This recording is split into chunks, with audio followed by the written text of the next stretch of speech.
Hi, communication folks. I just wanted to run through a template really quick to give you a little bit of feedback on how headers work. I know that's been a very common question coming in across all of our projects, and also just show you what it looks like in the system. So looking at the template here, no additional header is needed for introduction because the word here, introduction, actually pulls in as the header. But going down to section learning, this word right here, this is actually what would show up to students. We don't want to put learning a second time here because it's a little redundant. And when we pull it in the system, it kind of comes in like this. So I would have to go in and clean that up a little bit. As you see, the word heading right here pulls in as well.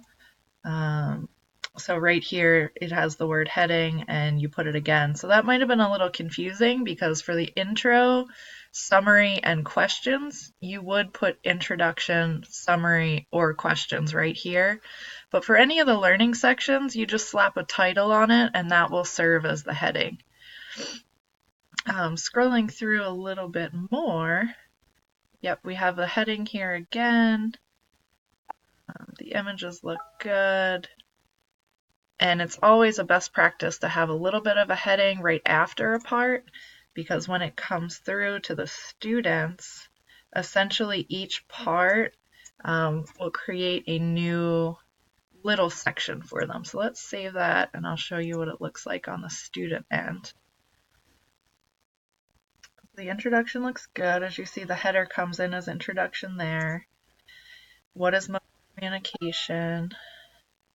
Mobile phones. So each time you put a part, it creates a new clickable section. As you can see, the word heading came in again.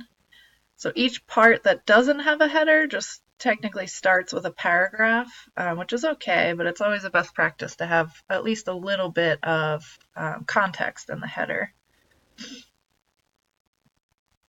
And as you're pulling in your videos, one of the things that my team talked about this week was what it should say over here in the tab, because this learning section is what shows up for students. So instead of putting example video 1, you could put what is mobile communication video? What is mobile communication video 2? That way the alt content really ties back by title. For this go around, don't worry about any of the feedback that I've given. I'd be happy to go in and clean up all of the templates that have come in so far. Just something to have on your radar as you move through the next week of your SME assignment.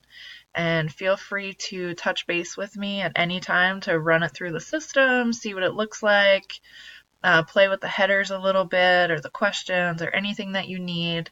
And I'd be happy to either give you feedback in track changes or over one of these videos, or even just a quick phone call or screen share so we can figure out some of the more nitty-gritty details. Thank you all, and I will hopefully talk to you soon. Bye-bye.